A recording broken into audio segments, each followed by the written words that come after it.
Oke, baik. Bismillahirrahmanirrahim. Assalamualaikum warahmatullahi wabarakatuh. Alhamdulillahirabbil alamin wa bihi nasta'inu ala umuri dunya waddin wassalatu wassalamu ala asrofil anbiya'i wal mursalin. Allahumma shalli wa sallim ala nabiyyina Muhammad wa ala alihi wa ashabihi wa man tabi'ahum illa yaumiddin. Kembali lagi dengan saya di video mata kuliah agama Islam, dan kali ini di pertemuan pertama kita akan membahas mengenai keutamaan surat Al-Mulk di antara surat lainnya di dalam Al-Quran. Baik, di dalam Al-Quran 114 surat, salah satunya adalah surat Al-Mulk yang ada di surat ke-67 di juz ke-29. Jadi surat Al-Mulk ini cukup populer ya di masyarakat sebagai surat yang sering dibaca pada sholat-sholat seperti itu. Dan di sini akan sedikit kita bahas tentang hadis-hadis yang mengemukakan keutamaan surat Al-Mulk di atas surat-surat yang lainnya. Baik, kita mulai saja. Yang pertama adalah hadis yang mengemukakan bahwasanya ketika surat Al-Mulk ini kita baca, dia bisa menjadi pemberi syafaat bagi kita. Saya bacakan. Telah menceritakan kepada kami Muhammad bin Bashar, telah menceritakan pada kami Muhammad bin Ja'far, telah menceritakan kepada kami Syu'bah dari Qatadah, dari Abbas al-Jushami, dari Abu Hurairah, dan dari Nabi SAW. Beliau bersabda, Inna surat minal Qur'an, salah satu ayah syafa'ah lirojulin hatta ufirollah wahiyya surat tabarakallazi biyadihil mulk. Ada suatu surat dari Al-Quran yang terdiri dari 30 ayat dan dapat memberikan syafaat bagi yang membacanya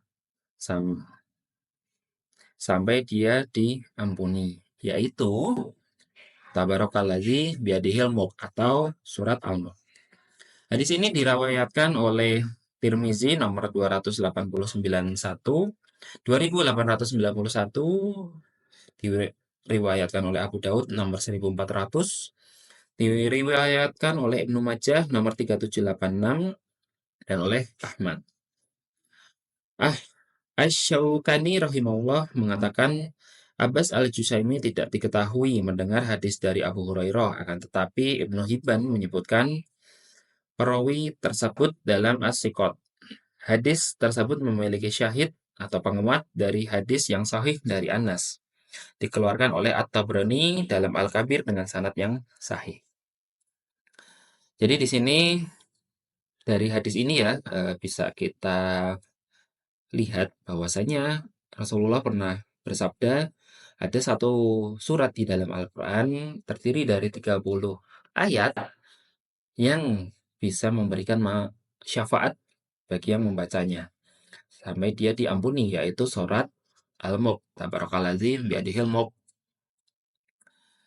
Surat ini disebutkan bahwasanya bisa memberikan syafaat. Nah, apa itu syafaat? Yaitu pertolongan ketika di yaumiddin atau di yaumil kiamah. Syafaat kepada orang-orang yang membacanya, di mana saat hari kiamat besok atau di yaumil kiamah nanti, orang-orang akan kebingungan karena tidak ada penaung, tidak ada penolong. Nah, berdasarkan hadis ini,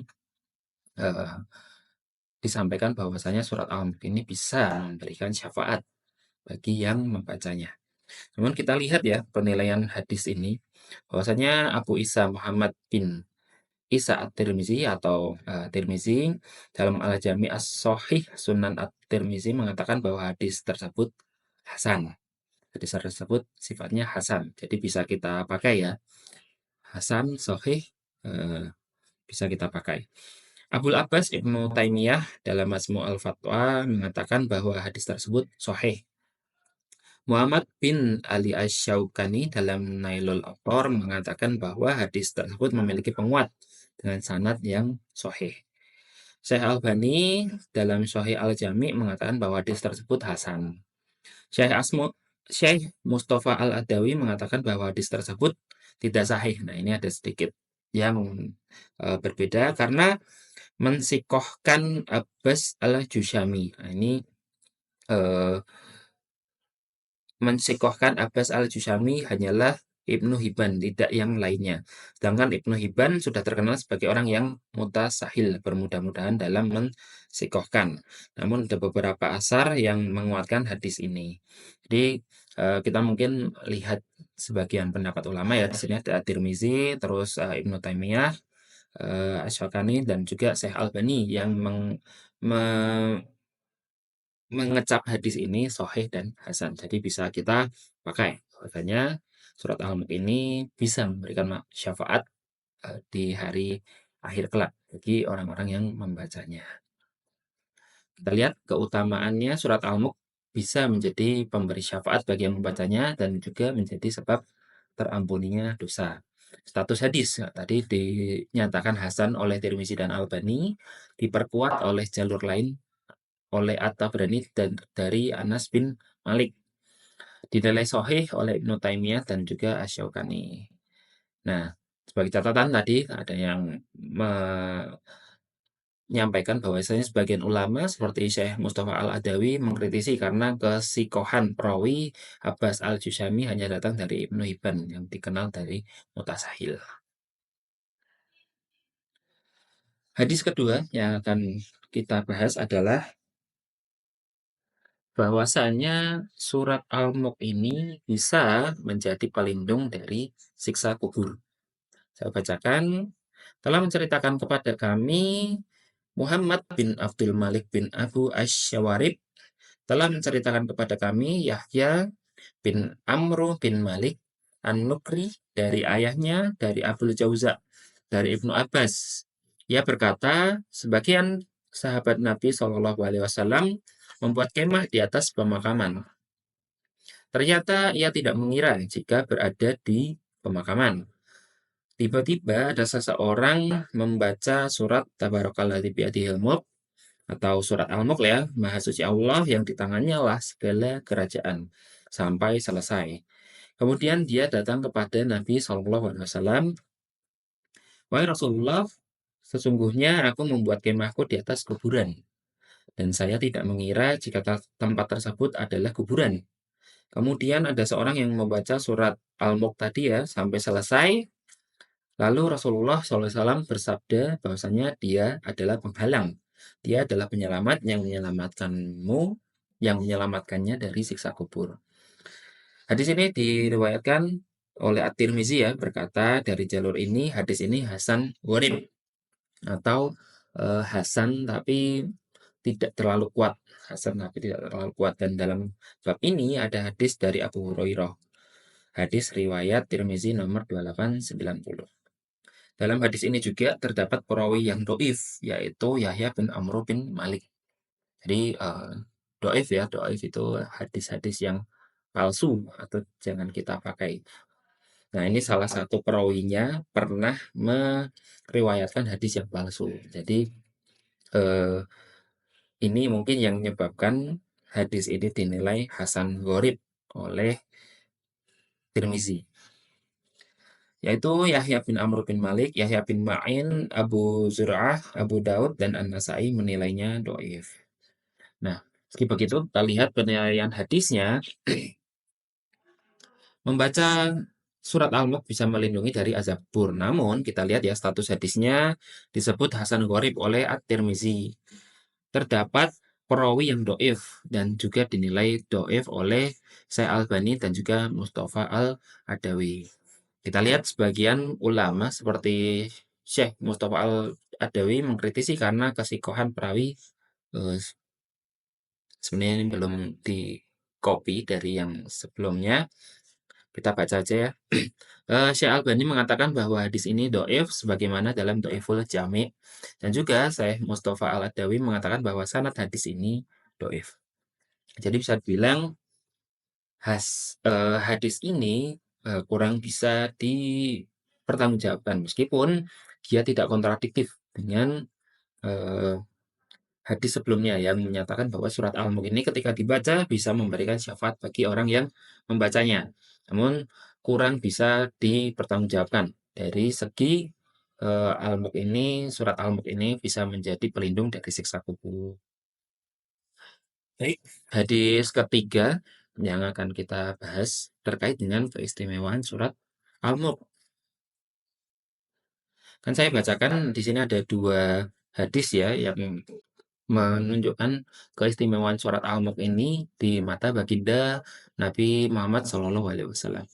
Bahwasanya telah menceritakan kepada kami Buraim bin Mis'ar At-Tirmizi telah menceritakan kepada kami Al-Fadl bin Iyad dari Lais dari Abu Zubair dari Jabir bahwa tidaklah Nabi SAW tidur hingga beliau membaca Alif Lam Mim Tanzil. Surat As-Sajdah ya ini, surat As-Sajdah ayat 1 dan Tabarakalladzi biyadihil mulk atau surat Al-Mulk. Jadi Nabi menurut Jabir tidak pernah tidur tanpa membaca atau mengawali sebelum tidur membaca surat As-Sajdah dengan surat Al-Mulk. Abu Isa At-Tirmizi berkata, hadis ini diriwayatkan oleh beberapa perawi dari Lais bin Abu Sulaim seperti ini dan diriwayatkan pula oleh Mughirah bin Muslim dari Abu Az-Zubair dari Jabir dari Nabi SAW seperti ini. Zuhair meriwayatkan katanya, aku berkata kepada Abu Zubair, apakah kamu dengar dari Jabir? Ia pun menyebut hadis ini. Abu Az-Zubair mengatakan hanya Sofwan dan Ibnu Sofwan yang mengabarkannya padaku. Sepertinya Zuhair mengingkari hadis ini dari Abu Zubair dari Jabir. Jadi ini juga sebenarnya ada beberapa polemik ya yang menyebabkan level dari hadis ini belum bisa dikatakan sahih ataupun hasan. Kita lihat penjelasannya bahwa mungkin dari sini aja ya. Ibnu Hajar Al-Asqalani mengatakan bahwa hadis ini gharib dan ada 2 ilah atau cacat yaitu Abu Az-Zubair, seorang perawi mudallis yang meriwayatkan dengan mu'annan dan dhaifnya Alais. Yang kedua, Syekh Mustafa Al-Adawi mengatakan bahwa hadis ini terdapat ilah juga. Lais bin Abu Sulaim adalah seorang perawi yang dhaif. Nah, sekali lagi, Lais bin Abu Sulaim juga ternyata sama kayak tadi Yahya bin Abdul Malik. Yahya bin Amru bin Malik yang juga pernah merawikan hadis yang dhaif sehingga kesahihan dari hadis ini menjadi diragukan. Juga Abu Zubair dinilai sebagai seorang perawi yang mudallis, sedangkan di sini ia tidak gunakan lafaz mendengar, namun hanya menggunakan lafaz an atau dari. Maka sanad tersebut hadisnya dhaif. Jadi kita lihat hadis ini dhaif. Bisa dibilang seperti itu ya, hadis ini dhaif. Namun di sisi lain kita lihat eh, hadis yang satunya yang ini eh, saya bacakan telah menceritakan kepada kami Ubaidillah bin Abdul Karim. Ia berkata telah menceritakan kepada kami Muhammad bin Ubaidillah Abu Sabit Al-Madini. Ia berkata telah menceritakan pada kami Ibnu Abi Hazim dari Suhail bin Abi Solih dari Ar-Fajah bin Abdul Wahid dari Ashim bin Abin Nujud dari Zar dari Abdullah bin Mas'ud. Abdullah ibnu Mas'ud. Ia berkata, barang siapa membaca Tabarakalladzi biyadihil mulk atau surat Al-Mulk setiap malam, maka Allah akan menghalanginya dari siksa kubur. Kami di masa Rasulullah SAW menamakan surat tersebut Al-Mani'ah, penghalang dari siksa kubur. Dia adalah salah satu surat di dalam kitabullah yang barang siapa membacanya setiap malam, maka ia telah memperbanyak dan telah berbuat kebaikan. Hadis riwayat An-Nasa'i dalam Al-Kabir dan Al-Hakim. Nah, Hakim di sini mengatakan bahwa sanad tersebut sahih. Namun kita lihat ya di sini bahwasanya riwayat di atas atau riwayat ini sifatnya adalah mauquf atau hadis ini berhenti sampai di sahabat. Jadi bukan Rasulullah yang mengatakan, tapi kebiasaan yang sahabat lihat. Jadi Rasulullah pada waktu itu seringkali kami di masa Rasulullah menamakan surat tersebut Al-Mani'ah atau penghalang dari siksa kubur. Dan mungkin sudah menjadi rutinitas para sahabat waktu itu untuk membaca surat Al-Mulk setiap malam yang menjadikannya bisa menghalangi pembacanya dari siksa kubur. Nah, ini bukan sabda Rasulullah tapi perkataan sahabat yang disahihkan. Kita lihat kesimpulan keutamaan. Nah, surat Al-Mulk adalah rutinitas bacaan sebelum tidur Nabi. Tadi ada satu yang eh, level hadisnya do'if, tapi di sisi lain ada hadis yang sahih menceritakan bahwa sudah menjadi rutinitas Nabi dalam membaca surat Al-Mulk. Yang surat As-Sajadah tadi dinilai do'if, namun yang Al-Mulk ini dinilai sahih dari Abdullah ibnu Mas'ud. Ini menunjukkan keistimewaan surat ini di sisi Rasulullah. Jadi sebelum tidur, Nabi biasa membaca atau melafalkan 30 ayat surat Al-Mulk ini. Terdapat ittirab, kegoncangan dalam sanad atau perbedaan-perbedaan yang terjadi atau yang bertentangan dengan hadis-hadis lainnya pada surat ini ya, atau pada hadis ini.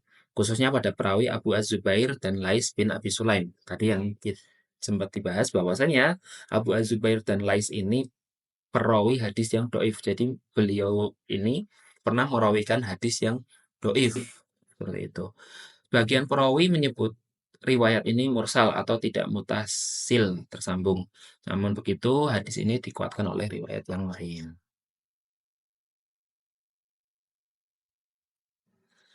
Baik, untuk kesimpulannya dari keempat hadis tadi kita lihat bahwasanya surat Al-Mulk ini bisa memberikan syafaat bagi pembacanya. Tadi diriwayatkan oleh Tirmizi, Abu Daud, dan juga Ibnu Majah serta Imam Ahmad.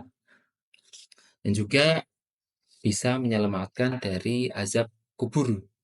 Hadis riwayat Tirmizi nomor 2890.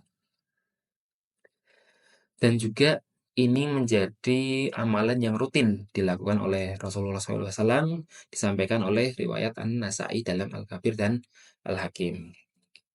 Jadi, apakah kita boleh untuk membaca surat Al-Mulk ini setiap malam untuk menjadikannya rutinitas kita sehari-hari?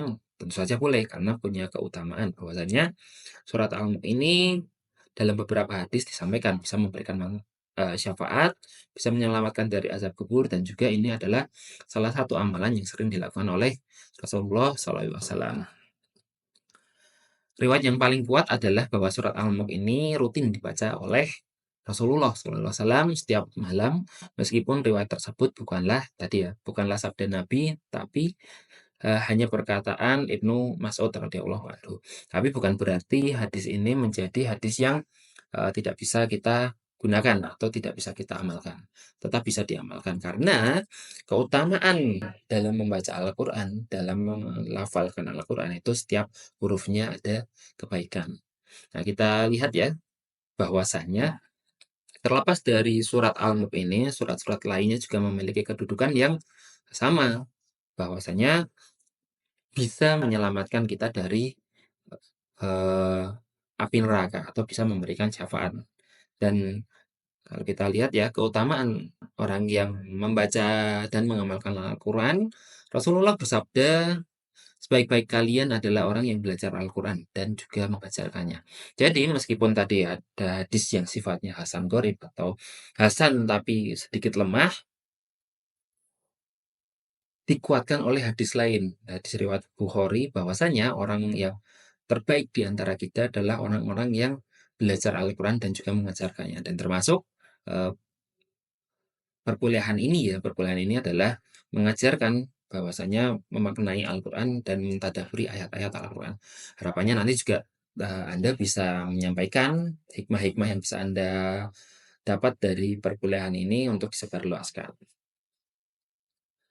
Bacaan Al-Quran akan memberikan syafaat. Jadi terlepas dari hanya surat Al-Mulk, Al-Quran itu sendiri secara utuh bisa memberikan syafaat bagi kita di yaumil qiyamah kelak. Rasulullah SAW bersabda, bacalah Al-Quran karena sesungguhnya ia akan datang pada hari kiamat sebagai pemberi syafaat bagi orang-orang yang membacanya. Hadis riwayat Muslim nomor 804. Jadi meskipun hadis tadi bersifat hasan, gorib, ada hadis sahih lainnya yang secara general menjelaskan bahwasanya Al-Quran ini ketika kita baca, ketika kita lafalkan, ketika kita murojaah, itu bisa membawa syafaat bagi kita di hari kiamat kelak. Anjuran menghafalkan Al-Quran dan pahala yang besar.